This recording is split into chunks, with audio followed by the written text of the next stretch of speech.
ഓം ശ്രീ മഹാളിവരാഗി വജ്രകോശി നമ. നമസ്കാരം, ഞാൻ അംഗമാർ ശ്രീരാമ.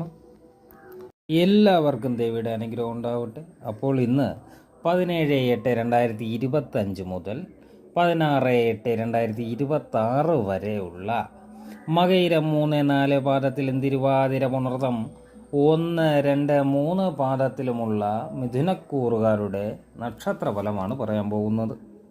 വ്യാഴം 1-2 ഭാവങ്ങളിലും ശനി 10-ാം ഭാവത്തിലും രാഹു 9-ാം ഭാവത്തിലും സഞ്ചരിക്കുന്ന കാലമാകയാൽ സ്ഥാനചലനത്തിന് സാധ്യതയേറെയാണ്.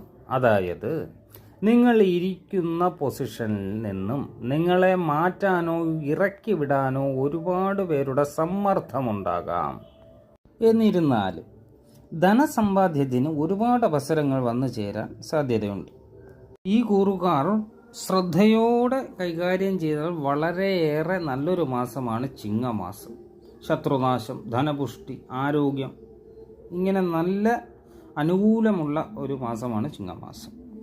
കന്നിമാസത്തിൽ ധനലാഭം ഉണ്ടാകുമെങ്കിലും ദ്രവ്യനാശം, ശത്രുക്കളിൽ നിന്ന് ഭയം, രോഗാവസ്ഥ എന്നിവ ഉണ്ടാവാം. തുലാമാസത്തിലെ കുടുംബ കലഹത്തിന് സാധ്യതയേറെ ആയതിനാൽ വാക്കുകൾ സൂക്ഷിച്ച് ഉപയോഗിക്കാൻ ശ്രദ്ധിക്കണം.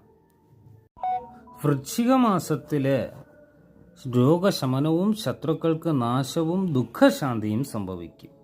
സ്വർണത്തിൽ നിന്ന് ലാഭം, സർവകാര്യങ്ങൾക്കും വിജയം, അങ്ങനെ എല്ലാ കാര്യത്തിലും അഭിവൃദ്ധിയുള്ള ഒരു മാസമാണ് വൃശ്ചിക മാസം. എന്നാൽ ധനുമാസത്തിൽ ഉദരരോഗത്തിനും നേത്രരോഗത്തിനും സാധ്യത, യാത്രാ തടസ്സം നേരിടാൻ സാധ്യത. എന്നിരുന്നാലും ഉന്നതതല സ്ഥാനത്ത് എത്തിച്ചേരാൻ സാധ്യത കൂടുതലാണ്. ഇനി മകരമാസത്തിൽ സ്ത്രീകളിൽ നിന്ന് വെറുപ്പും അധികാരികളിൽ നിന്ന് ഭയവും ഭാര്യാകലഹവും ഉണ്ടാവാതെ ശ്രദ്ധിക്കണം. കുംഭമാസത്തിൽ ധനലാഭം ഉണ്ടാകും എങ്കിലും അത്യധികം കഠിനകരമായിരിക്കും കുംഭമാസം.